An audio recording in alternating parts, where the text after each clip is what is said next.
Thank you so much for coming out this chilly Friday. Um, I'm Belinda Lichty Clark. I do alumni relations at Medill. And a shameless plug for our new online magazine, Behind These Nice Ladies Here, which will launch on Tuesday. We'll still have a print magazine for alums, but we're sort of moving into the 21st century finally. And I think it's important that we have a product that is current, particularly as we come up on our Medill 100th birthday in 2021. We're going to have events all over the country, and those events will be represented on the website, plus there'll be current stories, et cetera. So look in your emails next week when we launch this magazine. I also wanted to recognize Dean Charles Whitaker, who was kind enough to come out on a Friday night, because he's the best. And now to our panel. Nikita, our moderator, is just a Medill loyalist and one of the most fabulous people I know. She hosts a podcast on various platforms: iHeart Radio, Google, Spotify, iTunes. What am I forgetting? Podbean, Google Play Music, called Pivotal Moment, where she interviews people in sports, entertainment, news people about sort of their pivotal moments and what was the moment that really launched them. So look that up. Download it several times. And I'll hand it over to Nikita, who will introduce our panelists. But I'm really thrilled that you're here. Hopefully more people will trickle in. I guess the L is messed up, but you're here. That's all that matters. And I'm going to answer the phone because that's probably the front desk. Thank you, Belinda. Thank you all so much for coming out tonight. Before I get started, I just want to ask a quick question and just raise your hand. Who either has a business or wants to start their own business? Okay, who's already started their own business? Okay, fantastic. Who's currently a student? Ooh, wow. You guys are serious. I love that. That's awesome. Anybody in methods right now? In the first quarter? Okay, praise God. Then you're gonna be okay. They passed that. I can remember those days. So I'm really excited that you all are here because these are some amazing women.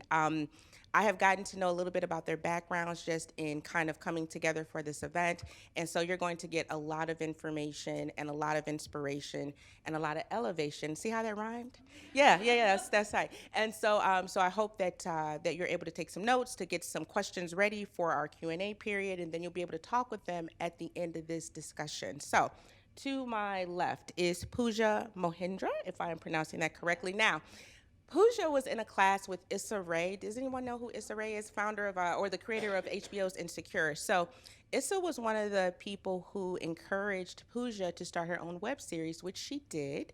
The web series is called Geeta's Guide to Moving On. It's hilarious.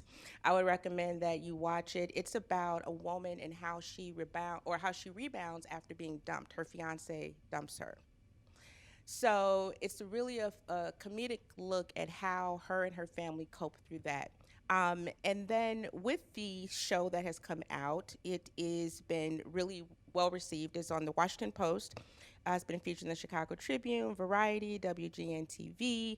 It was a selection at the New York Television Festival, also a selection at the Los Angeles Asian Pacific Festival. Her credits are or include Empire, Chicago Fire, CSI Miami. Am I missing any? See? I'm only mentioning it because that's your Okay. Chicago show. Absolutely. Well, Pooja has a lot of writing, producing, and acting credits, and so I encourage you to listen to those words if, in fact, that is your field. The next person to my left is Isabella Jaio. We're related, so we just talked about that. So Isabella is the VP of Marketing at Fan Food, where she leads marketing efforts, including venue acquisition, user adoption, and partnership activations. She began at Fan Food as a marketing specialist and then quickly moved her way up. She got elevated because she's a brilliant young lady. She moved up the ranks and she became head of content marketing, and then her current role of VP of marketing.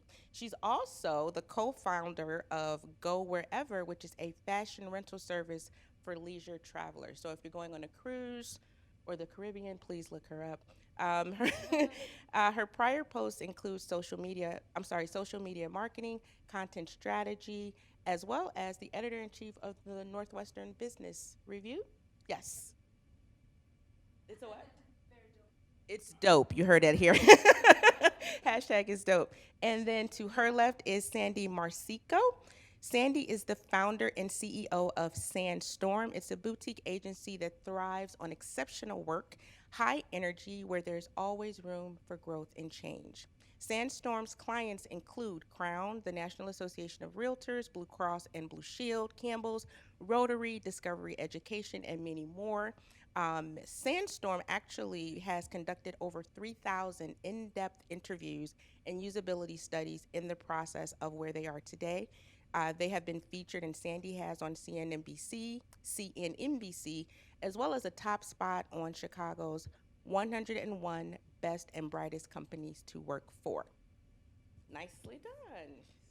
And to the far left, Kimberley Rudd, who is the president and founder of Rudd Resources, which is a communications and marketing consulting firm, managing projects for philanthropic organizations, nonprofits, business, and government agencies. Their clients include Elevated Chicago, the Cook County Land Bank Authority, the Pritzker Foundation, lots of money there, University of Chicago, Chicago Community Trust, and many more.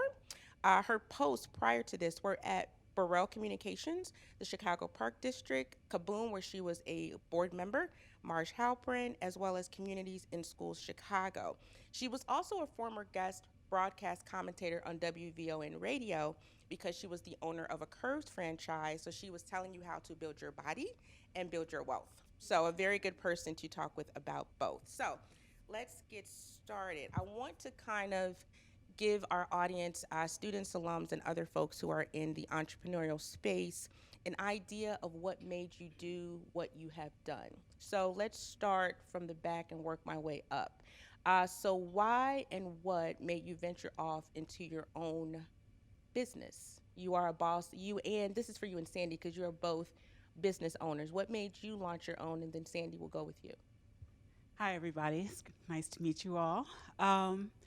I had been a great yeoman for many years, so I had have a tradition of working for a company for about 5 years, and I get a little bored, and it's time to move on. And when I had done that 3 times, I looked back and thought, wow, I was able to rise up within that organization to become a deputy of, or an assistant director to, or support to the director, but I had not been the boss. And I wondered if I had what it took to be the boss. So that was really my inspiration to go out and try to find something. But I was a little bit of a chicken, I'm going to admit it. I did not think that I could start something from scratch. And so my first enterprise was a franchise. And as Nikita mentioned, I had 2 Curves Women's Fitness Centers, and I loved it. Loved having all those members, and I loved being an employer. I loved giving people work opportunities. I loved everything except the franchise system. That's when I realized, okay, I actually should start something from scratch. And I went back to my communications roots and started a communications firm. So it was really a desire to be a boss. I wanted to give people employment. I wanted to create systems.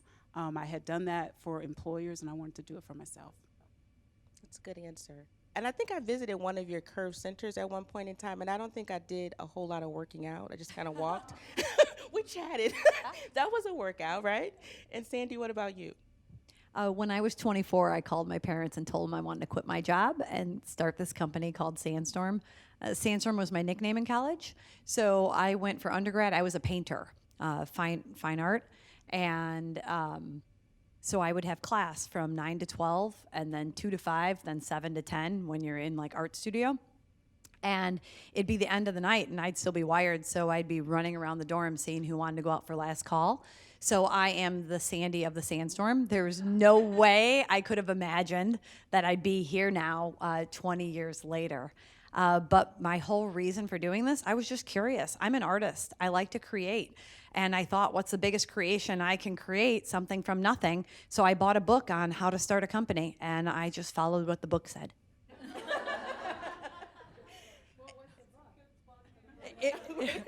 It was a book like how to start a professional development services firm or something like that, how to create a graphic design agency. It was just it really felt like a school book that you would get. And I mean, I had never worked for an agency. I had never sold anything but jeans at the Gap. So I just am completely 100% self-taught. That's brilliant. It's probably the book that Isabella read, like How to Be Dope, because we talked about that, right? So, Puja, let me ask you, because you are an actor, producer, and writer of your own web series, what got you to the point where you knew that that's what you wanted to do? And how did you get from the idea to the implementation? That's a good question. I think it's actually, thanks. I'm gonna put this down. I think it's actually connected to the question you just asked about starting your own business. I feel like I came to Medill because I had a strong commitment to the truth, and that's always been like a value of mine, and that's evolved over time to having a commitment to service and stories that are of service, help others, uplift others, inspire, and alleviate suffering. I feel like that's like my mission, like storytelling that has a spine of service. And so I feel like that I can be committed in my values to its highest potential when I create my own projects. Much like when you're in your own business, it's like, otherwise I feel like I'm a cog in the wheel of someone else's mission statement, which I'm not saying it can't work, but you have to really be aligned with their values and their mission. Like if I was working for Oprah, it would be perfect because I love what she stands for. There would be a long line of people behind you. Yeah, there is a long line. So I feel like that's kind of how it first started. I think what was a little bit more slower for me to figure out was that I went to Northwestern because I wanted to write, and I stumbled into acting there because, as you know, there's a very big theater program. And so I think what I realized and how these things was that these things came together is that ultimately, whether you act, whether you write, whether you have a business, it's all storytelling. You know, their business is a story of its own. And so I got to a place like further into my creative career that all these things are connected, and for me, writing and creating shows brings all those elements together. Music, writing, it's all connected to storytelling. It is. And that's what I love. Yeah. And Isabella, you do a lot of bringing together different properties and entities as a VP. Talk about, because these folks are business owners and marketing consultants and actors and writers and producers, and you are very much somewhat in the corporate space. And I want to ask each of you, but I want to start with Isabella, about being a woman in that space. Is there ever a benefit to that? I know there are some challenges, but can it be a benefit? And then talk about the challenge. Yeah, sure. So not so corporate though. We're still a very early startup, and my Awesome. team is still small. But I was like building from scratch. Okay. Interesting point though. Me being a woman. So what we do, my company is called Fan Food. We're a Chicago-based startup. We do mobile ordering inside stadiums and arenas. So think of us as Uber Eats or Postmates for concession stands inside venues. So technically, we're in the sports business. Think about The how best many business.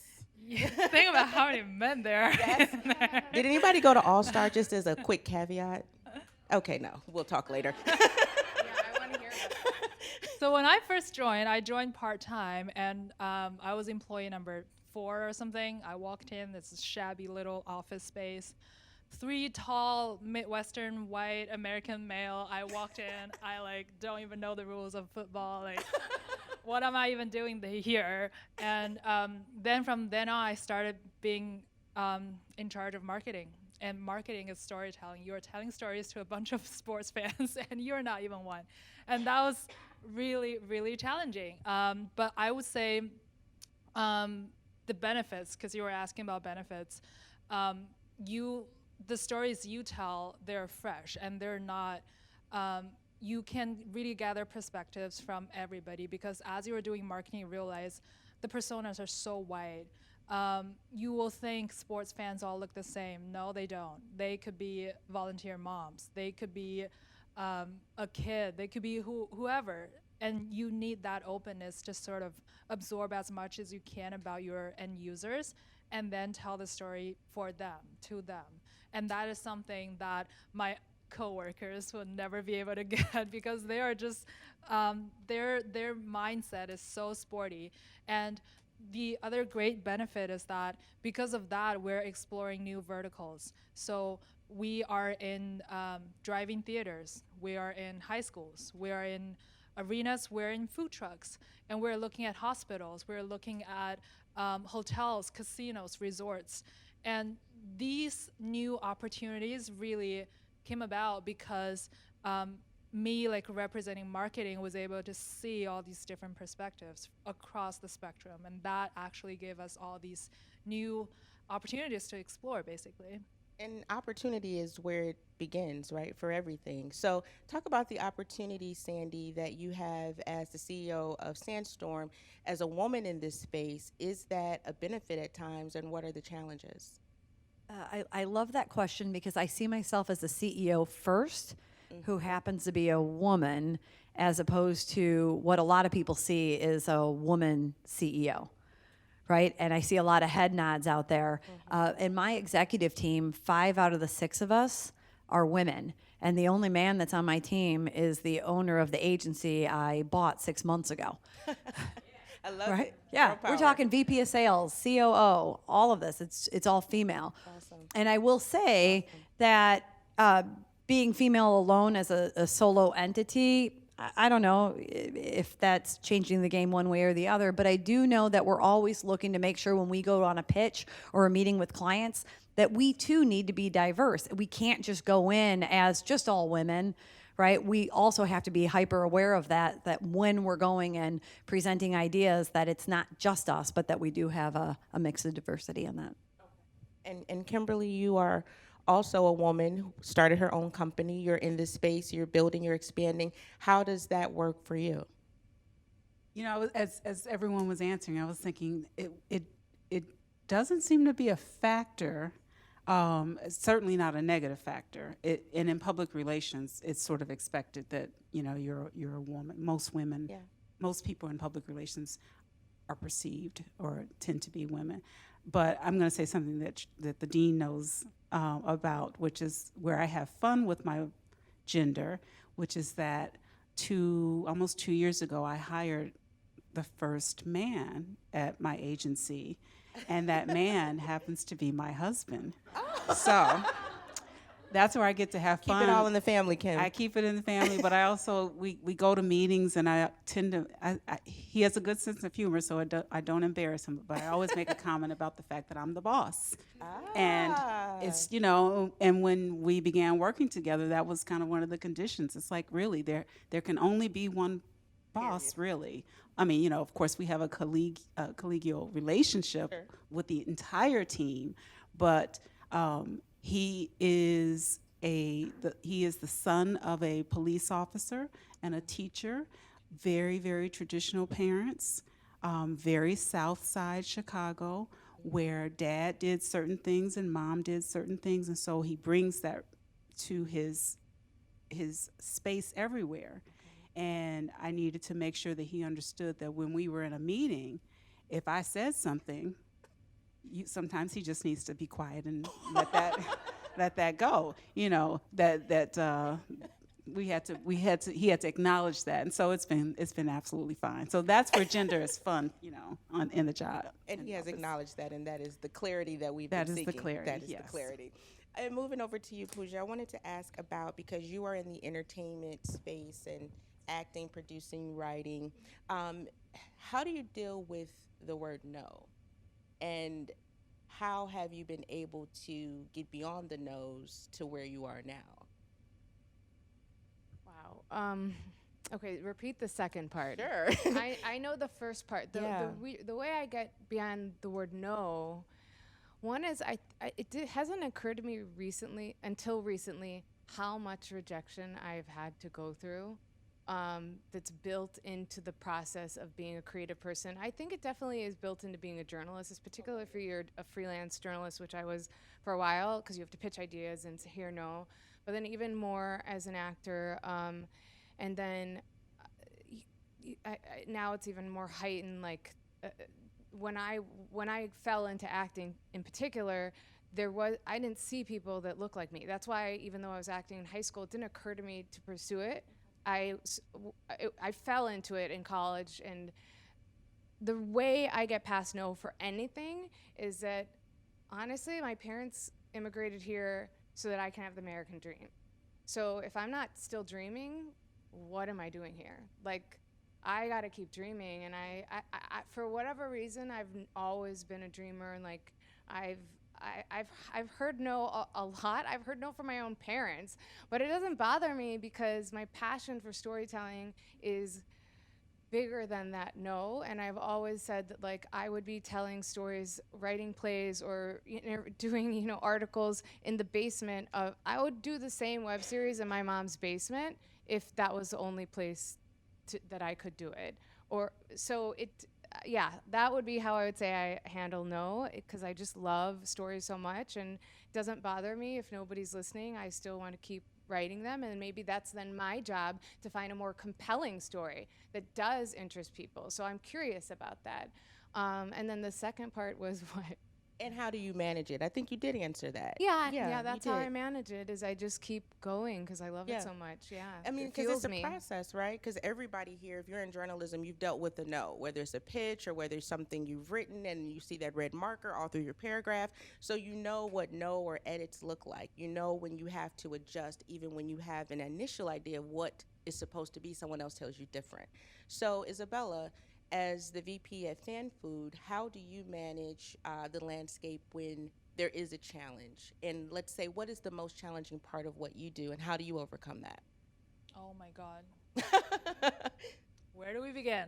Sure. I would say, although I'm like doing marketing, but I'm really doing everything as Yeah. well. Like, Yeah. being one of the founding members, basically. So I would say the challenge was doing everything for the first time. Yet it's so important. It actually you can't mess up. Like, it's the first time for you to do everything there is in marketing, because I don't come from a marketing background. I did films, like documentaries and journalism, and I've been marketing. And every day is a challenge. You have to hire people. And oh my God, how do I even begin doing That that? exciting? This is Do you my like first that? job. Like, how do I hire people? Yeah. I was just hired. And also, you have to start, thinking about business models. How do you price your products? How do you go about breaking into the sports industry? How do you even start building the networks within sports industry? Like, everything is a challenge. And I would say the underlying theme to all of that is every day you have to start doing something new, something you've never done before, but you have to show up as if you know exactly what you're doing. I would say that's the biggest challenge, acting like I know what I'm doing, basically. And the thing is, people I deal with at work are much older men. So they're like 40, 50-year-old people, like working with me or for me or being my partners, or I'm trying to make a business deal with them. Like, how on earth do you go about doing that, right? So I would say those are the challenges, and just training yourself to think quick, learn quick, be confident on the spot, be real. I think that would be my biggest challenge so far. Okay. And Sandy, what about you? How do you manage the challenge? How do you navigate and still be on top? So I'm not even sure which direction of challenge we can talk about, right? There's the challenge of finding people. We have 4 open positions right now. Did you hear that? 4. Yeah. Yeah, in case you're curious, I need a senior copywriter / ACD, a senior account executive, a QA analyst, and a full stack developer. Anyway, so that alone, right? You've got that challenge. There's also I'm not even sure if I'm going to call it life work balance challenge. there's so much to do, and I love what I do, that I could work every day, every hour, not sleep, and still not get all of that done. So the way I describe it is, I love what I do. I love every aspect of what I do, but I cannot eat a dozen cupcakes every day. So I do have, could. right? Yeah. Oh, what you're saying you can? Absolutely. With no problem. Anyway, so part of from how you continued and get through those challenges, it's just perseverance. Going to the question on no, sometimes if it's a person I want to hire, they say no. In my head, I only hear not yet. Yes, that's a good one. Write that Right? down. It's Yeah, not really that's no. good. And even if a client picks somebody else, it's like, not yet. We'll just follow up with you afterwards. So it's just a different perspective. Yeah. And Kimberly? Yeah, I'm going to echo Yeah. pretty much everything you said. I wish there were more hours in the day. I wish there were 2 or 3 of me. There's just so much to do. There's so much opportunity. It's not. I think we're both saying it's not a long to-do list. It's just that there's so much out there to grab for and reach for. So sometimes the no's from other people don't really faze me. It's the no's I have to tell myself, like, no, you need to go to sleep. You got to stop working and go to sleep, because I'm excited by what I do, and it's you want to go for it. And at the risk of being extremely vulnerable right now, I'm going to say, for me, at my age, I gotta 24, go. 24, 25? Yeah, I'm 25 now. I gotta go. It's like there's not. It's not like I'm knocking on death's door, but I don't have as much time as you do, so I gotta push, and it's exciting. But the no's tend to come from me. But I will say this: I agree with you too, with Sandy. When I've had potential clients tell me no, I'm like, oh, I'm gonna get you. It's like that bad guy you knew you weren't supposed to date, but I'm gonna get you, and you're gonna be jealous and all that. And I've had a couple of experiences where I was invited to get a piece of a business where people have said, well, you're such a small agency, so we're just gonna give you this piece, and you're gonna work alongside this really large agency. And I'm like, right, watch. And the other agency underestimates you, so that's where gender sometimes comes in. Oh, they're like, the little small agency based on what you're based on the South Side. Oh, how nice! We'll show you how to do this work. And then you get that foot in the door and say, I've got kind of curvaceous hips, and so I start moving in, and next thing you know, I'm the agency of record, and they're gone. So that's what a no does for me. Sometimes it just makes me a little mean. But that's also, you're also using your gender to your advantage, right? Yeah. So that's one of the things where you do a little eyelash, Right. little Yeah, hip. exactly. How you doing? Look over there for a moment. Now I'm in the meeting. Yeah. While you looked away, I'm here. Yeah. So that brings me to a good point, because at the start I asked folks in the audience who wanted to start a business and who already had a business, and most of the hands went up. So how do the people who are thinking about it go from idea to implementation? What is the steps that they should be doing now? Because everyone has either a full-time job, but then they might have this side dream or side hustle, right? So how do you move from making your full-time job or making your side hustle become your full-time job? What should you be doing now, Puja? One thing I want to add to the no thing too is that having, because I'm like super into like practical suggestions and concrete stuff.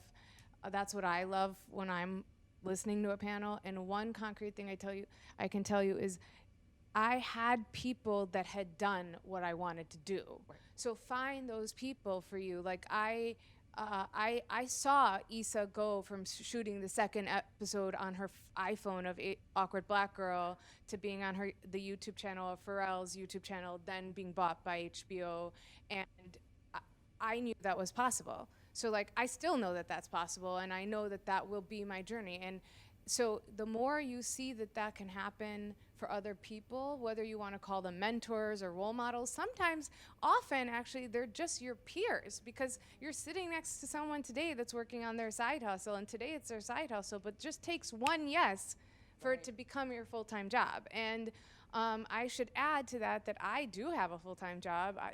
That's an important part of my story because I haven't sold my web series yet. I know I'm on the journey to that. But so I work at Properties doing real estate. And I would say that when you say, how do you make this happen with two things, is one, like, love your side hustle, love your day job. Like, I love my day job. I love where I work. The CEOs of Properties, if any of you guys don't know that brokerage, their signs are everywhere. Thad Wong, they all know that I'm an actor, writer, producer, director. They all know that. I've like hustled to get locations out of people at Properties. Like, you know, it's like they are there. We don't need to think that these things cannot work in harmony. They are together. Like, your day job can help you make your hustle, so your dream come true. So it's like, and maybe we don't know how. I would say part of that is the two other things I would say is get started. If you have a dream here, if you have a side hustle, a book you're trying to write, a show, whatever, a business, we all should have started yesterday.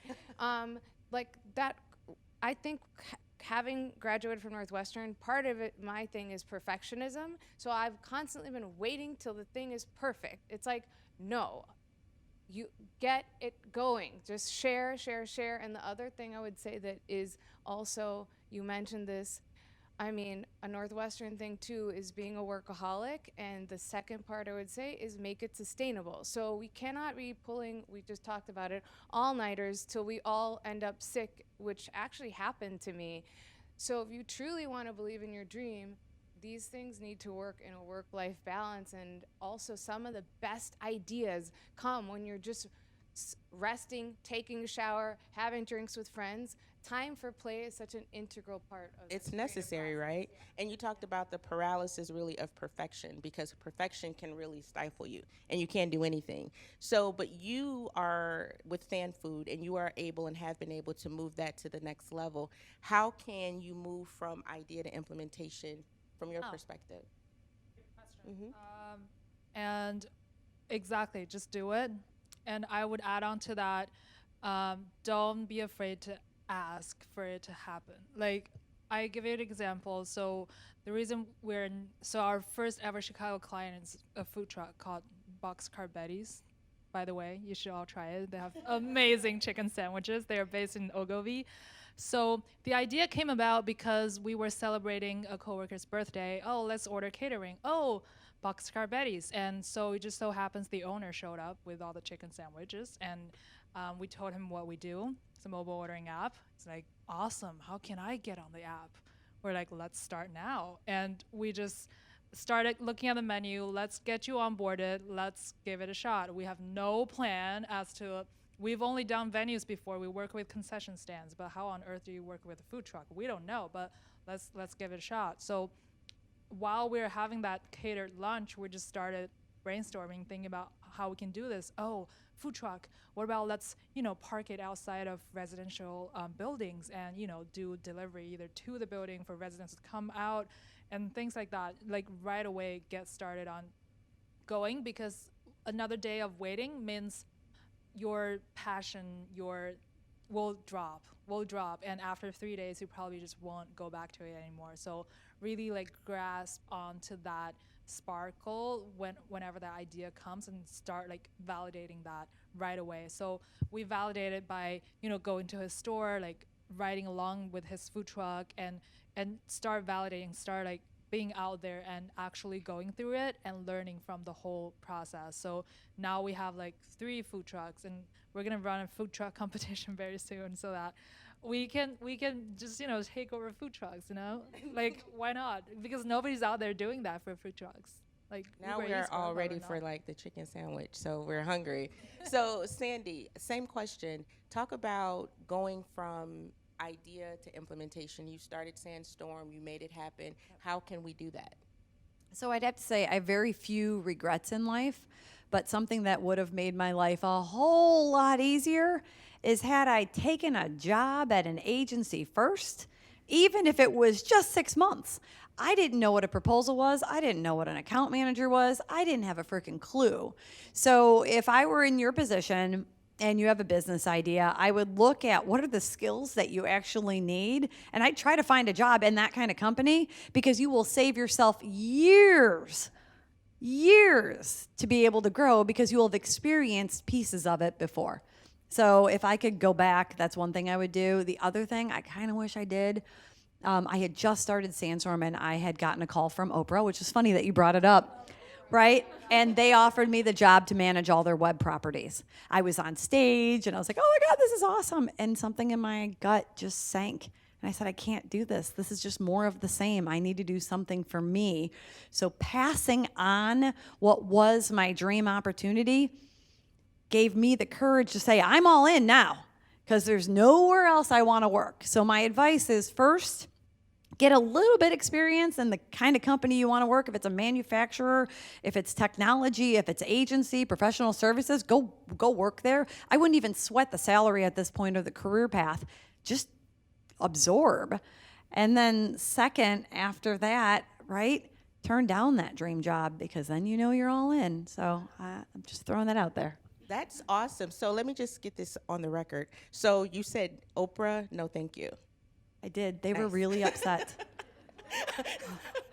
You said no, but thank you. I did. I said, I want to think about it. And they said, what? I said, can I think about it over the weekend? And on Monday, I said, thank you, but no, thank you. I feel something is pulling me, something more. And it was truly, I literally had a nauseous feeling that this was just going to be more of the same. And I needed something more. But that takes bravery and courage, and it brought about Sandstorm. So that's obviously the right decision, you know?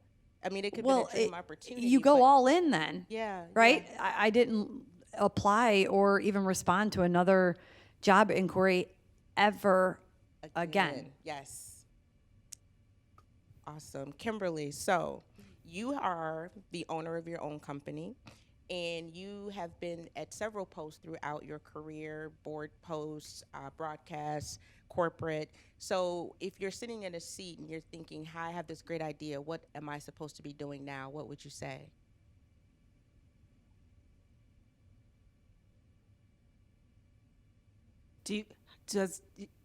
So if you have a great idea, Yeah. I am a fan of testing ideas on someone else's dime if you can. So, Yes. sort of, continuing what Sandy said. So if you have an idea for a business, maybe that idea can be implemented at someone's existing business first, so you can see what clients will pay for it. How do you monetize it? I mean, you'd have to be careful that where you're going, where you're going to try it, won't steal your idea. But if it's your idea and if you're really great at executing it, then it's something that only you can do. I think something Isabel said caught my ear, which is that she was the 4th employee. And I worked for a national nonprofit organization called Kaboom, and I think I was the 9th employee. And when I left and joined the board. And when I left, there were maybe 32 employees, but we had grown the organization, not just in terms of people, but in terms of revenue. And it was that experience of being an early employee where you did everything, where you got whatever title you wanted because there was nobody else doing it. So you're like, I want to be CTO. What's a CTO? I was trying to guess CMO, but Yeah, then I was like marketing specialist. Right. It's just, it's like the founder it was a truly founder-driven culture, so he didn't care anything about titles. He had a vision. So if you could get behind the vision, you could do whatever you want, be wherever you wanted. We picked the offices, we picked the furniture, I created protocol and procedures, discovered that they weren't that great, recreated them. This was early in the process, and everybody there at the time was in their 20s, and I was the seasoned person in my 30s, and so everybody thought I knew everything. And we created a travel policy, and everybody kept getting into car accidents. Like every car that was rented they just kept bumping into things and scratching cars. And so that example of, okay, we have to figure out a different way to do this, and researching how to run a company with a culture that allowed for mistakes and yet protected itself and lowered the risk. these were the lessons that were pretty pivotal for me as once I started my own business. So I think if you have a great idea, find some place that's willing to let you test that out in some small way. Use their R&D budget. Use their existing sales channels. Use their existing structure. And you may actually like it. I have friends who tell me they could not own a business, and I say, no, you couldn't. Because it takes a special personality to be a business owner. It's not for everybody. And I'm not pitting people, I'm not saying one type of person is better than the other. But some people are just great employees, and they're great for running and leading someone else's dream, and other people just can't do that. So once you know which one you are, you may only find out which one you are by testing your dream with someone else. And then you may find that you really like building within someone else's structure. That's what I would do. It's a skill set, right? If you're going to be building a business or if you're going to help someone else to build theirs, you got to identify what your talents, what your strengths, what your skill set is, and then, go for that. And I would say it took me 15. I built 3 other units or organizations before I realized, okay, let me go and try to do this on my own. But I enjoyed each of those other experiences. And speaking of experiences, Isabella, you're a VP now. So what about staying relevant in your particular industry? I want to ask each person this, but how do you maintain not only like your brand awareness, but your brand relevancy to your audience, especially as your audience is changing? Wow. I need to start Can't asking correct myself tonight, that right? question. I think everything started falling apart. I think definitely learning a lot. So I would say I'm learning every single day. Like Google is my school. Like you'll be amazed at how much Google can teach you. And as you said, like practical advice is great. So here's some practical advice. So how do I stay relevant? Whatever I'm doing, I'm learning from my competitors or whatever other companies I can do. So if, let's say, for example, I'm starting a B2B marketing email campaign, I would sign up for all the all the emails from all the similar companies to fan food that I can find, sign up for their email letters. I know it's a lead magnet. I know they're trying to sell to me, but I would still sign up just so I can experience how they sell to me. And then I can go tell my sales team, I found these great things that these people are doing. And the thing is, with fan food, we don't have that many direct competitors. There's nobody out there doing exactly what we do. And our competitors, they don't even really have a marketing function. So there's nobody for me to learn from. So I would go for other sports tech companies. I would go for other food tech companies and even the tools that I use, and just learn as much as I can from other companies. So I would say really going through the whole thing as an end user helps you to speak to your end user. And then when you talk about the end user, Kimberly and Sandy, you're trying to, as you expand your business, obviously attract clients. So how do you stay relevant and relevant enough to attract the clients that you are trying to get into your business? So part of my role now as CEO is really about growing my own leadership style. So I have a team that does marketing, that does business development, that is in charge of pulling in those new clients. So what I really have to do is learn how to inspire and motivate them to want to grow this business with me.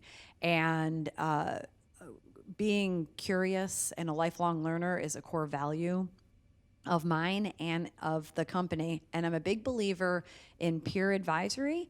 And anyone that knows what peer advisory is, it's where you kind of have this advisory board, but everybody runs, let's say, a different business, and you share HR issues, you share sales issues. And I've been a member of what's called WPO, the Women's Presidents Organization.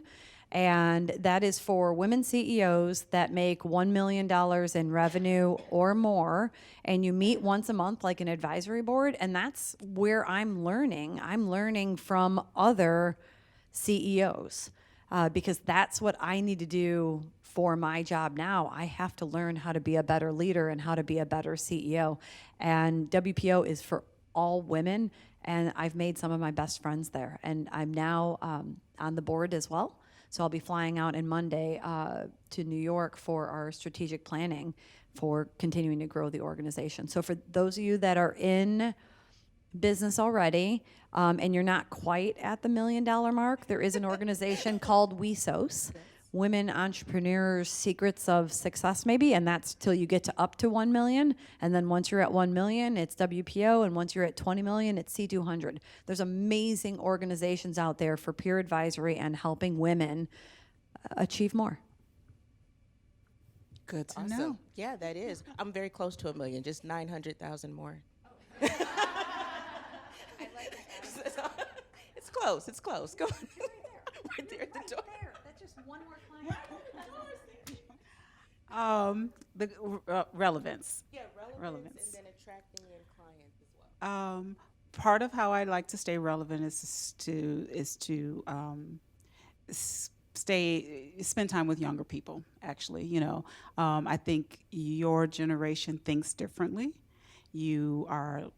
I don't want to generalize you, but the young people I spend time with tend to be what I would feel is impatient, but it's really not impatience. It's that you're aggressive and assertive in your demands for what you think you need and want. And for someone like me, that's a very interesting thing to observe and to learn from. I enjoy it. I also learn from my clients. I work in a space with clients that are very interested in advancing communities and advancing ideas, very much at the forefront of equity. This city is a city now of equity. We have a mayor who is, just yesterday I spent the day with her and 500 other people at the Poverty Summit. She is intending to end poverty in this city within 10 to 15 years. So spending time around people who not only have big ideas about ending poverty and ending racism. Chicago will be an anti-racist city in the next 20 years, and I will be a part of making it so. Shout out to And you. so, thank you. And so can we all, when you spend time around people who are unabashedly willing to talk about those kinds of big ideas, it helps you stay relevant. And it helps you be willing to have courageous conversations and ask people things that may have seemed impolite a few years ago. But once you spend time with young people who don't have that barrier and people who are courageous, then it helps you stay relevant, I think. That's a good point. And when we talk about being courageous, Puja, your web series really does delve into not only relationships, but cultural barriers, things that not everybody may be privy to. You bring to the forefront in a very comedic way. And it's hilarious if I didn't say that before. It's so funny. What's the name of the dance that the character is entrenched in? It's a Indian classical dance, hip hop fusion. So she's very true to herself in this dance that nobody really kind of knows, but that is kind of like who she is, what she identifies with, and she keeps it going. And I think that just kind of brings people into something that they may not be aware of. So relevance for you means what in this industry? Yeah, no, I appreciate you remembering that part because It was hilarious. I was trying to follow the dance. But it actually answers the question because I think relevance. So in the show, the character wants to create. She has a dream of doing Indian classical dance, hip hop fusion. And part of her thing, one of the things that comes out when the boyfriend dumps her is that he doesn't believe in the dream. He doesn't believe that there's a space for that. And so what happens? They break up, and how can you be with someone who doesn't believe in your dream? So it's, relevance comes from authenticity. And I do think it may be a little bit different in this space of storytelling because when you look at stories in the business of storytelling and you particularly look at film, theater, TV, and Hollywood, some of the greatest storytellers are people that created a space that was authentic to their voice and their vision when there wasn't one space before. So Issa Rae is a perfect example. Nobody there was no show about an awkward black girl until she made it. She wanted to create a black Tina Fey. And nobody said yes, so there's how rejection plays into it. So what did she do? I'm sure she wrote it on spec, maybe tried to pitch it to some places, and probably people, I don't know the backstory of that, but so what did she do? She created space for something that didn't exist before, which I think is really at the heart of entrepreneurship. Whether it's in a business corporate space or a more creative space, I mean, ultimately entertainment is just being a creative start. It's the same thing, it's just a creative startup. So I think relevance comes from two things: being your authentic self, tapping into your authentic voice, and that requires going within, listening, going within. What is your voice? What do I want to share, and how is it quintessentially me? And then I think the other part is listening, which is what you're saying when you talk about these organizations. You get feedback, and I think listening too, that, you know, because if the other half of it, we have such a built-in space. YouTube, you immediately get immediate feedback. Instagram stories, immediate feedback. So that's your feedback, that's you listening. I think that it's a combination of those two things coming together: listening and staying true to yourself, and being vulnerable. So I wanted to ask about, and Isabella, did you want to add on to that? Okay. Like nothing more to add. So as we talk about building a business, I want to ask, because everyone here, a lot of folks have and are at Northwestern, is there something that you learned while you were here that is a part of what you do daily or a part of your core? Sandy. Yeah, I'd be happy to start. I can't believe I'm actually going to share this, but it was my statistics course with Malthouse. Okay. Okay? Because I'm a qual girl. I love qualitative data. I'm all about finding the insight in qualitative data. And there's Malthouse, right? Who couldn't be more the opposite, who loves the data. And it was a hard course, but it was a great course because I'm a numbers person too. Right? So being able to pull the insight and be able to talk about the insight and being able to understand where data tells the story, and you have to kind of add on top of the data story what the qual says before you can actually pull the insight. I'm really, really, really grateful for that punishing class. Oh gosh. Yeah, not statistics. What I learned leadership from being in a sorority. That was, people make a mockery of sorority girls and think that it's, just about parties. It was about parties and prestige and all that kind of stuff. It was fun.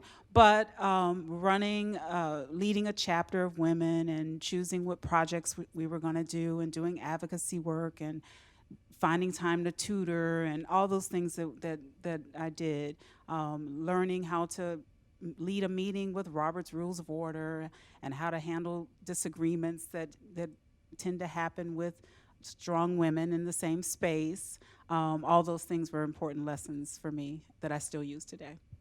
Okay. Puja? And I want to add one thing: meet people in person. Like I know, this. yeah, because everybody thinks that all the collaboration happens if I tweet this person 100 times. Meet people in person, FaceTime, the real FaceTime, not the iPhone FaceTime. But my answer is how to write, because the thing is, what's changed since I am so grateful to Medill and to God for getting me to Medill, because Medill taught me how to write. And now we have like a bazillion platforms, and everyone's broadcasting, and everyone's a storyteller on YouTube and Instagram and Facebook, wherever. But it takes training, and it takes skill and craft to recognize what is a story, what is a compelling story, and how to tell a story, and how to articulate that story. So that is something that makes everyone in this room, I'm biased to Medill, but it makes you outstanding. And that skill is something that, yeah, everyone can get on their phone and broadcast, but the skill and craft of it is something that I learned at Northwestern and at Medill. Second that. Isabella. Yeah, I wanted to say that that as well, but something else would be problem solving. It's not a buzzword. It's so crucial. Like every single day is problem solving. And I really got that from Medill because we were just talking about making films. I also come from like filmmaking background, and how do you make a whole documentary by yourself? We were just talking, oh, you have to do everything, and like the camera, monitoring, interviewing, everything, scouting, and all that stuff. So what happens when things go wrong? Like when your mic gives in on you, when you ran out of battery, like how do you problem solve on the spot? And I realized that's actually my job every single day. Like, like the website, you really need a developer, but you just can't get hold of one. Like, how do you solve that problem? Or, oh, something small like your social media, you are short on content, and you don't have enough people. You don't have the right content. Like, what do you do for the next day? Like, all these kind of things. It's just like crisis after crisis after crisis. Like, how do you tackle all of those? And I think Medill gave me like a good training on that. Like, just throwing out there and finish this and do whatever it takes to get the job done. That is such a good point. I think I remember going out. We had partners for video, and I recorded this whole thing, but the battery went down like 5 minutes into it, and that was an hour long, and I didn't know. And so getting back and trying to figure out a story, how to make a story with no footage. But we had also the audio of it, right? So and my partner had been writing it. So really the problem solving thing, like you make a story out of the elements that you have available, even if you don't have all the elements that you thought you would. And being able to do that. And I think they used to purposely interrupt us as we were producing and filming, just so you could get the idea of what the real world was like. And that training really makes you ready to hit the floor once you get out of Medill. So very good answers, ladies. Thank you for that. What have you been most surprised to learn about yourselves through this process, Isabella? Oh, that I'm so good at pretending. Like I know what's going on. Oh my God. I go to, I just came back from San Francisco from Startup Grind, one of like the biggest, I think, startup conference. And we were actually chosen as like top 1% of 4,000 startups that applied like globally. So we're like, oh my God. So showed up, went with the CEO. CEO fell sick and had to leave early. So I was left fending for myself, trying to fundraise. Now that is not my job. I don't do fundraising, but you just have to start doing that. And you show up, you try to network with investors. You start giving your pitch. You start giving, oh, we're raising, what's our run rate? What's our ARR? What's all that stuff? Like pretending like I know what I'm talking about. But of course you have to be prepared, like study up as much as you can, but also just project yourself, really being able to fill in and like live up to whatever is needed at that moment. And I was like, oh my God, that was me. And we actually was able to get quite a few deals from that. So I would say, yeah, like just living up to the challenge, like on the spot, and really show up as if you know what you're doing. Even when you don't, yeah. They say play the part you want for the role before you get it. Yes. Fake it till you make it. Yes. You know what I mean? So you keep doing. Absolutely faking till you make it. Absolutely. And Sandy, what about you? What have you been surprised to learn about yourself? I would say probably the majority of us here have the imposter syndrome. Oh, yeah. I still don't feel like I run a real company. It's super bizarre. But what am I surprised by? I'm surprised that I'm sitting here. No, it sounds funny. I'm surprised that I had a dream board 20 years ago. I wrote on a piece of paper what I thought my office would look like when I had no employees, what roles they would have, and I literally just kind of drew it and wrote it up and just sit back and be like, I did it. But I think what surprised me most is when I hit that first goal that was my stretch goal that I didn't think I'd ever do. You get there and you're like, oh my gosh, now what? Right? I didn't know I was going to do that. And then you realize, oh, there's another mountain and another mountain and another mountain. So that, I think, surprised me that I got here. So I truly feel like I still have a house of cards and that it amazes me that I have a real company, and I know I have a real company, but my mind doesn't really feel like that. And Kimberly, what does that feel like for you in terms of what you've realized along the way? As having the benefit of hearing two of you respond, I was sitting here thinking, what's my answer? And I think what surprises me is that the person who I was at Medill and the person who I was at age 10, who asked a lot of questions, who loved to talk to people and asked a lot of questions. So that little girl, that college student, and this woman today, they're all the same people. So the authenticity is what has gotten me to this point. And yes, I've had imposter syndrome, and I have definitely been in meetings where I've thought, can anybody look at my face and tell that I don't know what's happening? You know, and I really don't know what's happening, but smile. But what's always gotten me through those situations is just asking questions and being a really good conversationalist. And that's who I was. You know, I didn't know the words at the age of 9, but that's what took me to Medill, that I liked asking questions, and I thought I wanted to be a journalist. So. And that is a part of being a journalist, right? We get to ask people all kinds of interesting, probing questions under the guise of work. And so, Puja, same question for you. What have you been surprised to learn about yourself through this process? Yeah, it's taken me a long time to get to this place.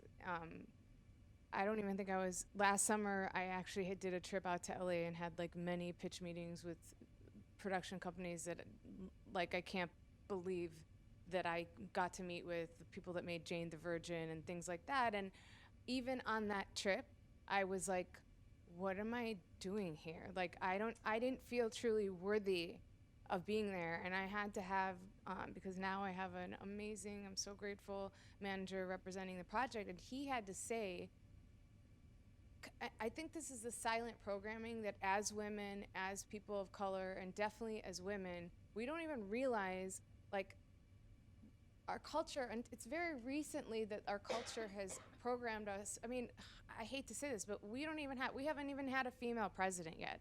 So like we're going through a massive shift right now of all of us changing our mindset and believing that women are equal to men and women deserve to be president and women deserve to, 4% of films are directed by women. Meaning that the programming is all, this is not blaming men at all, but the programming we haven't been raised in a world where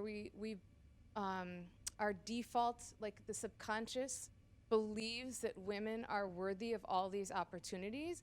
Because if we did, then I wouldn't be sitting in rooms going like, what am I doing here? And we've all said this. So, and this is such I can't believe a CEO who has all 5 women is saying, I'm surprised. So I really connect with that because I sat in those meetings and I was like, what am I doing here meeting with Jane the Virgin producers? That's my favorite show. I want my show to be the brown girl Jane the Virgin. And I don't mean to make it about race, but a white man that is such a female ally said, you absolutely do deserve a seat at the table.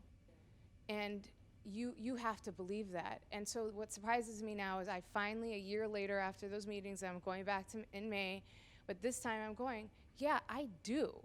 I am worthy, I am deserving, and I have the training, the skills, the craft. I am a good writer and I am a good storyteller, but it's taken me so long to actually believe that, and I still have so many moments of self-doubt, but then I just get back to trusting my journey, that my journey is unfolding exactly as it's meant to, and everything I've been through up until this moment is leading me to my dreams. And then just like you said, you get there and then it's another dream. So it's like it's never ending. But that we are worthy, and it's time that we all give ourselves permission to do the thing we want to do.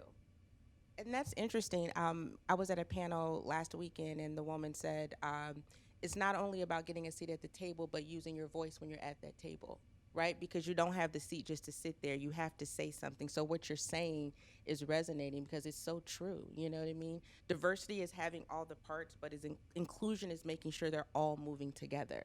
And so this is like a fluid movement right here with the four of you, the five of us, with all of us. So I feel like the conversation itself is a part of getting to wherever you're going. And as we're talking about that journey, I want to ask you, my podcast is called Pivotal Moment, and I talk to people about the moment that changed it all for them, right? So we talk to people in news, sports, and entertainment, and we say, what was the moment that changed it all, that took you from where you were to where you wanted to be? Because it only takes, somebody said, an instant, and it can all change. Sometimes it's a person, a quote, an opportunity, a job, but it happens. So Kimberley, I want to start with you. What was your pivotal moment?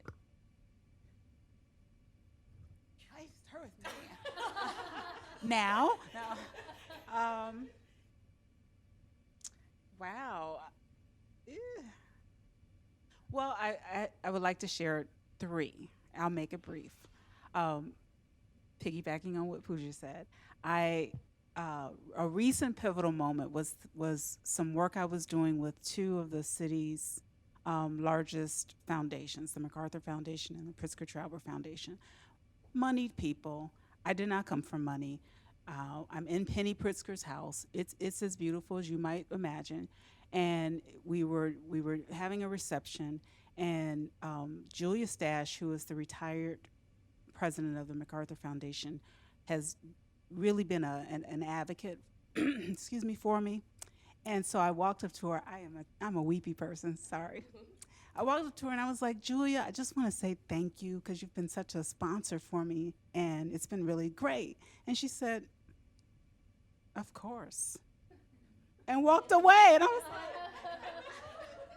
it was just like, she minimized it so well that I thought, oh, it really meant, and it minimized it for me too. I was like, I do good work. So she was like, why, of course, no big deal. And I'm thinking, oh, you've given me this gift and you're taking me places. She's like, no big deal. So that was a pivotal moment for me. Like, I've got to stop acting like I don't belong here, Another pivotal moment was when I was consulting with a woman-owned PR firm who had been a mentor. She does great work. But once I realized exactly how much money she was making for the quality of work she was doing, I was like, oh, it's time for me to step out and do this thing. So that was pivotal. And the third pivotal moment was that I had gone to a communications conference and a talk was being delivered by the president of the Heinz Foundation. Very woke white man, really great talk. It's on YouTube. It was awesome. And the whole row of us, diverse people of all colors, we were all crying. His words were just magical. He was great. And at some point, I wondered, am I crying because I'm feeling his words, or am I crying because a white man is validating me? And then I got angry when I realized I just needed to hear this white man say these words. I needed to hear this. And so it's not like his words, if anybody else, if a woman had said them, it would have been fine. It was that this person representing such power was being so woke. And so I found him at the conference, and I told him what I just told you. And the conversation that we had, which it was a great conversation, but that was a pivotal moment for me too, to have someone say pretty much what you just said, Puja, like you deserve this. You deserve whatever you're reaching for, and you don't need to be validated by anybody other than yourself. That's a good story. You can work so hard sometimes, and you don't slow down to celebrate where you are because you are in such a rush to get there, So tell me, Sandy, what about yours? What's your pivotal moment? Thanks to Kim, I had some time to think about it. When I started Sandstorm and I had passed on the Oprah job, here I am sitting in my very modest 1-bedroom, apartment, thinking, okay, where am I going to find this work? How am I going to get clients? And I was like, I wonder if I can teach myself search engine optimization and build myself a website. And I wonder if someone would search for me and find my company. So I spent the weekend and built myself a website and did the best I could to optimize it. And that Monday morning, Career Builder called me. And I was like, oh my God, it works. So we talk about pivotal moment. I had no sales experience. My parents didn't come from much, so no contacts. I knew nobody. I was 24, so no experience, no clients, and no sales experience. I certainly wasn't going to pick up the phone. So when I figured out that people would pick up the phone and called me, I was like, I need more of that. And that's essentially how I grew my business, purely through Google, through content, and people finding me. And that is still one of the number one ways that we grow our business today. I love that moment, like, ah. So it's Career Builder. Career Builder. Let's Okay, go. I have Yeah. a little side note on that. Yeah. I kept them for over 10 years and over $4 million in revenue. All because I taught myself HTML. That's incredible. It's awesome. Isabella? Yeah, my story is also about the website. So actually, it's also the moment when I decided to join Fan Food. So I was still working part-time, I was still a student at Northwestern, and we brought in this really, this UX designer and UI designer with huge star power, graduated from Harvard and Yale, worked with Ulta Beauty, with JP Morgan, with all these big brands to startups, like all kinds of like great portfolio came in, and we just like CEO, me, and like we just felt so small, like, oh my God, these people know exactly what they're doing. They must be experts.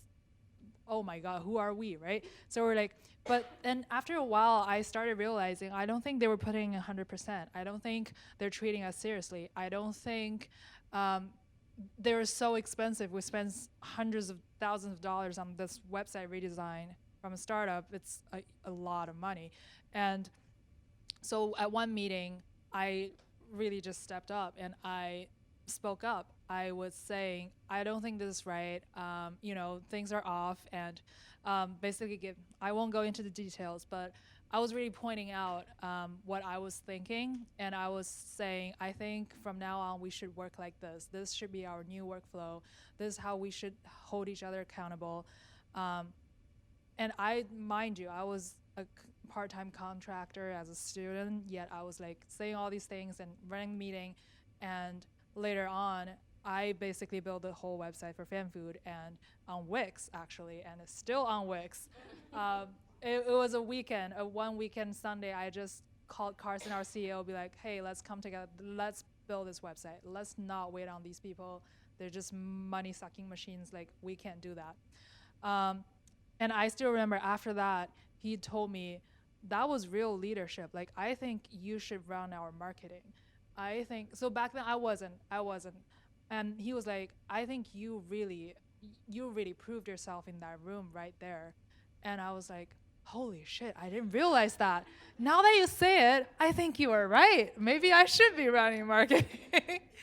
And so I still remember that moment. And after that, that was the moment when I decided to join them as well, because I realized they can see me as who I am, not because of my background, my experience level, or I was a student, whatever. He was able to see me based on my skills and my personality and what I was capable of. So I would say that was my moment. That's a good point, because sometimes people see things in us that we don't see, and that we are, you can't see the forest for the trees kind of thing, and you don't realize just how good you are. So it's not always the fear of failure, it's sometimes the fear of success, right? Yeah.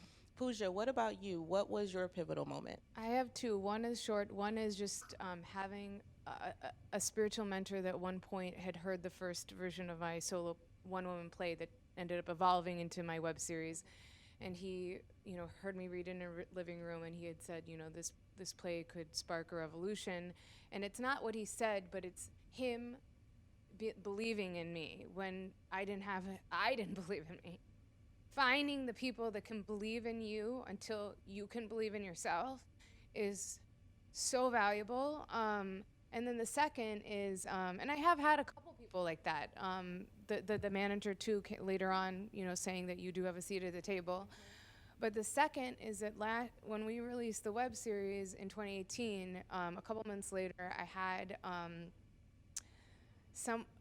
got into a situation where we were getting a potential offer to purchase the series, and I had a very gut feeling too that a series of events, a perfect storm of events came that the person who was supposed to shop it around and had this happen was doing something very unethical, very sketchy, and like literally listen to that. When you get like nausea and anxiety, that is your inner guidance system telling you something.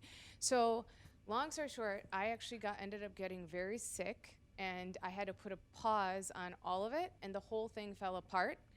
I was devastated. I thought, oh my God, my one opportunity, like someone was gonna buy the series. But I also knew that I had this doubt about this person's ethics and integrity. Well, 7 to 9 months later, I don't know when it happened, it was later revealed that that producer that we would have been attached to got fired from that studio, from his own show, for unethical whatever. We don't know the backstory, but it came out on Deadline, which is a Hollywood blog or entertainment blog, if any of you follow it. And I just go, oh my God, oh my God. If I had been linked up with that person, my show would have been under his umbrella, and it would have, when he got fired, I would have been inadvertently getting fired. So when you just said the forest from the trees, it's like we don't know the big picture, and the universe always has your back.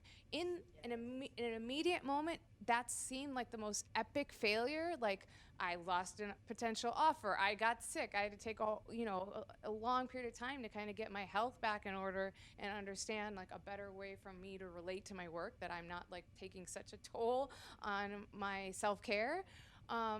But yeah, like that was such a blessing that it didn't come together. So as you move forward in your journeys, that would be the thing I would think, is that just because it seems like a failure, you may be dodging a bullet. Absolutely. Yeah. I think they say that rejection is often just redirection, right? So we think that it is a failure and it's just a different route to get to the same goal, but you will get there. And so let's talk about. Oh, sure. Melinda's. Oh, the bartender rules. Yeah. Absolutely. So maybe we'll just do one more question and then open it up for Q&A. Okay, that sounds good. So let's talk about the best and worst advice then that you've gotten. Starting with Isabella, what is the what's the worst piece and the best piece of advice?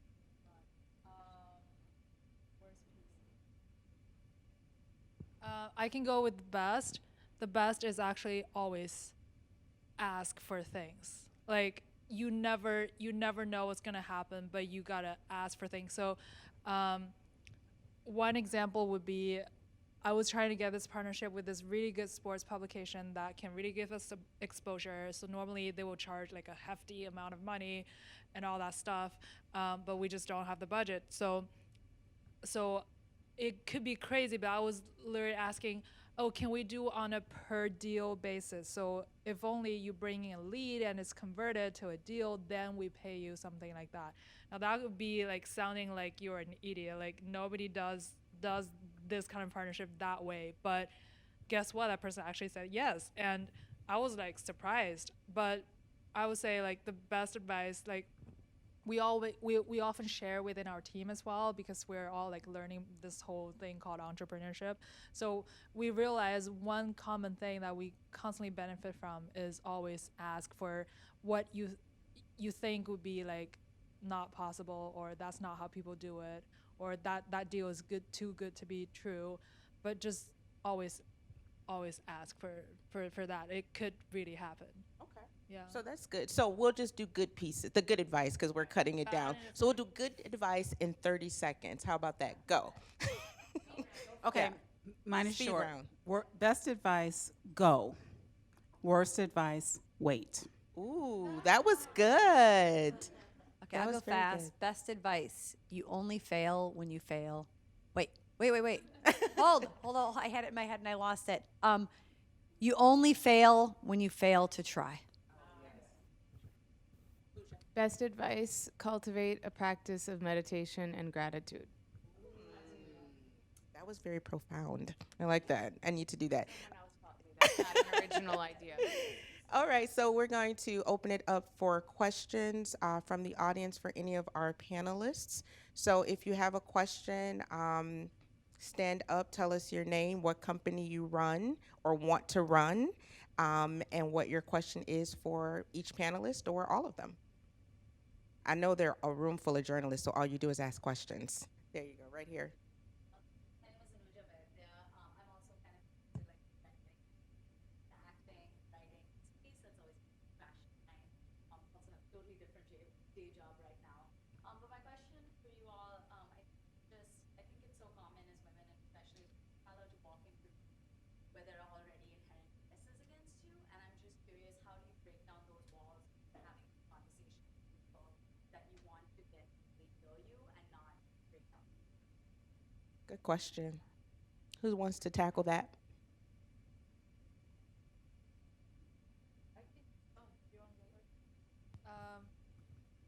I would say you, first of all, have to pretend that that's not there. Like, don't be self-conscious. I wouldn't think I'm a girl, I'm young, I'm new, I'm Asian. Like, I don't even think about that. I just be me. Like, you have to not think about that, and the person will be surprised. The person you were talking to, they will be surprised. They'll be like, oh, you're so real authentic, and very soon they will be start talking to you as you and not who they see as you are. I think that's been working for me. Anybody else? I think it's mindset. If you think there's bias against you, there will be bias against you. If you think the world is full of opportunity, it's full of opportunity. It starts with us, and I would I'm so excited that you're here. I want to talk to you more, but the mindset is you're going to change it inside. The world is full of possibility for you. Yeah, I would just add, be your authentic self. There probably is bias, but let's assume it with grace. Let's give grace that bias is born out of ignorance and a lack of knowledge and not ill intent. And so when you go in authentically and you are an interesting person, then the biases will fall away. Anybody, Sandy? And you can't control what people think. You can only control what you do. And what you do is always good enough. They'll just have to figure it out if they don't already know. Anybody else have any other questions? I know there are more right here. Hi, my name is Isabella, and I'm the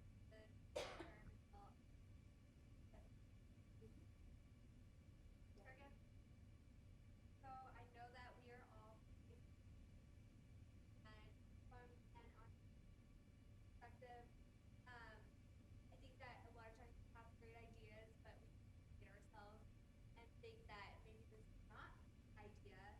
And I mean, I run into situations where I felt lies because I didn't know that it was gonna do it. You know, I know it's so easy to say to do it, but how would you manage? What would your advice? Sandy? Yeah, I can tell you what I do and what I did. I basically look at the worst case scenario, like the absolute worst case scenario. And if I can live with that worst case scenario and I kind of sit with that worst case scenario, I take the risk. I still do that today. With my startup for a brief time wherever, so what I've learned is that don't talk to your friends about your idea. They don't know. They don't know. They are speculating just like you. So how valuable are their opinions? Not valuable. You have to go out and find the proof yourself. Like not even talk to customers. Like talking alone doesn't help. Like it's all speculations. There's no real like validating the product, validating the idea. Start doing the very minimal version, minimal viable product of whatever it is. Even if it's a tech product, like do it manually first. Like with my Wherever, I wish it could be an app that you can just like do, like just pick your clothes and then just do rental. Like eventually we did that, but in the very beginning, how do you validate? Manually, like just text me your order. I'll like hustle and get the clothes for you and like tell me about your experience. They loved it. Now I have the proof. I know it's gonna work. So who are you to tell me that it's not gonna work? Okay, I cannot agree more. Avoid your friends. I have so many friends, like my best friends, that are like, when are you going to get a real job? They care for you. But Was that before you became a CEO?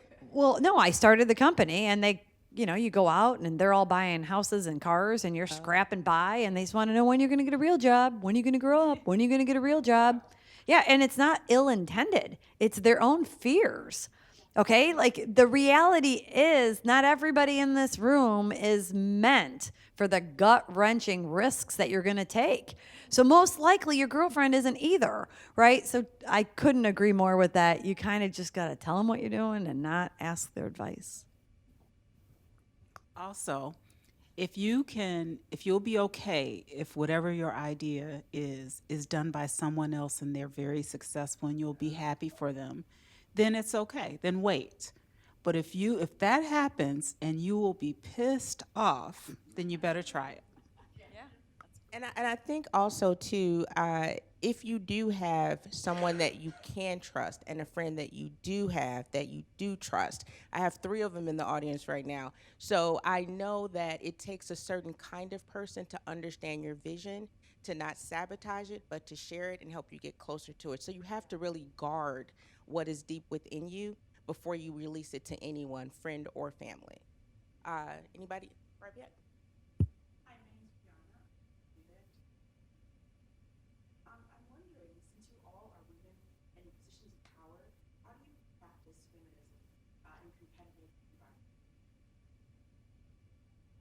It's a good one.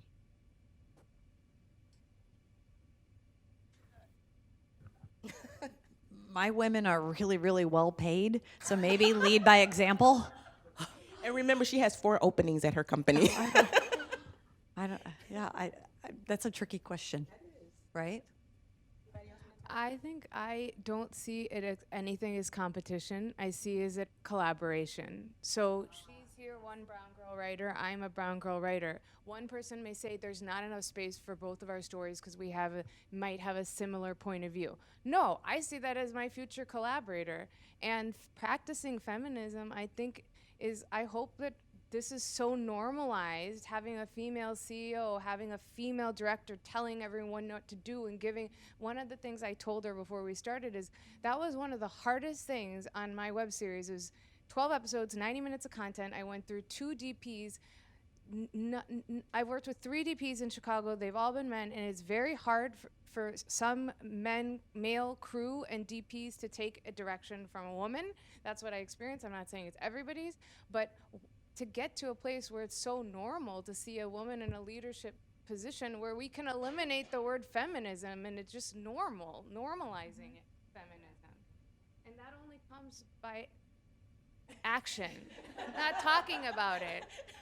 By not talking about it. Like you see when you see a female president, then it's normal. It's not feminism, it's just normal. Yeah, for me, it's I totally agree with you. Like men, terrible at taking directions from women, especially when they're so much older than you, think they're so experienced.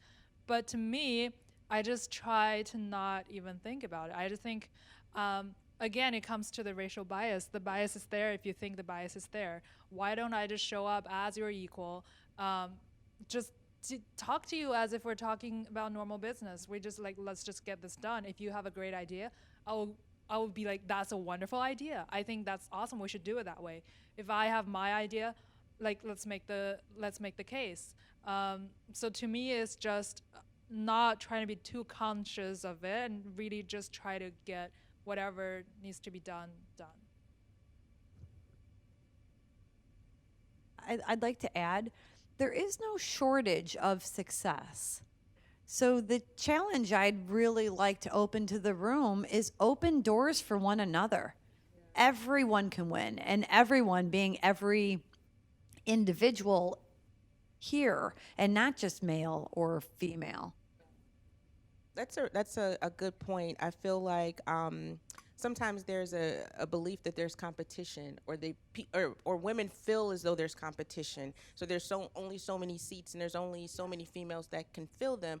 But I always feel like, and one of my friends is here. They always say, "No one can do you like you," right? And so whatever seat you're supposed to fill in. If you are vigilant, you will get there. And there is room for everybody. You don't have to claw someone out of the next row, right? Open as many doors, to your point, as you can, because you're going to want that door open for you. And as we know, it only takes one open door. And when you are there, your role is to open the next one, not to just stand behind it. Right? All right. Any other questions? Yeah. Any other questions from the one right here? Yeah, we can. Oh, yeah. How many more minutes we got, Belinda? Maybe like a couple? 30 seconds? I'm thirsty. But also, yeah, I mean, I think it maybe people feel more comfortable too, like One-on-one. So let's just do one more question from the audience. Yeah? You got it right here. Hi, my name is Sandy. I'm a chemistry. I remember you. So I wanted to kind of take that up earlier, which is that finding people that believe in yourself before you believe is very valuable, but that's hard to find. And there's 5 people who are close to you. Yes, So who are the that's people true. that surround yourself with? Yes. Who are your supporters? Who are your mentors? And kind of like the great networking event, but like what are some of your networking tips for getting out there? This is for everybody, though. No, but I have had to be this particular year. Like I said, I got very sick after all this stuff transpired. So I had a year to basically do a lot of self work, and I've come to the conclusion that being ruthless about eliminating low vibrational people from my life and being as committed to surrounding myself with high vibrational people. So that means like this. I love this. How everybody can win. Would you say that's high vibrational or low vibes? We'd say hi. High We'd say vibes. Like, I want to spend more time with her. That's who I want to be around. So I don't know if I would say I have 5 people or like a certain amount. I just keep tapping into my intuition of who are the people that are elevating me, who are challenging me to be like the highest standard of excellence and growing and growing and growing. And who are the people that are, this is like, it's just you or it's just me. Like we're sitting here at the job interview and like there's only one job. I am being really inarticulate right now, but the reason why I am is because it's an intuitive thing. And it's almost like if you want to have a great relationship and you have a girlfriend who's in a really toxic relationship and then you're asking her about like, should I date this guy and stuff? And she does not have a healthy relationship. So why am I going to have my highest goal to be at my highest potential in that relationship asking this person who's just complete in a hot mess of a relationship? I need to find the people that are in the best relationship that are like, so that I can get where they're at or at least travel there together. So I don't know if that answers the question, but it's hard because then you have to cut out people from your life. But it creates space for the best people in your life. Here's a practical advice again. Not Google, but like search all the people you see like on LinkedIn. They can surprise you. Like, here's another good piece of advice I got, which is you never know who you're gonna meet. So, for example, one of my summer interns, like his dad, apparently like founded GMR marketing agency, and just like it's total beast mode. And so like when I have a habit of whoever I come across, I will literally go to this person's LinkedIn profile and look at all the history and see if there's ways of connecting and just connect. Like just put yourself out there and just like, hey, I came across your profile, like this really stood out to me. I think I can learn a lot from you. Can we connect? And many times people say yes, and something can take off from there. Like you never know who you're gonna meet, but always like give everybody in your life a chance to know them and like connect. Yeah. I agree. I open myself up to a lot of people because I like to talk and ask questions, as I said. But I will tell you practically, there are 2 people, if you're thinking about starting a business, 2 people to get to know. One is a banker. Before you need the money, let them get to know you. And the second person is the person who does your taxes, so that you can understand that you're fully leveraging the money that you're making now. If you have a side hustle, you want to make sure you're deducting every possible expense related to that side hustle.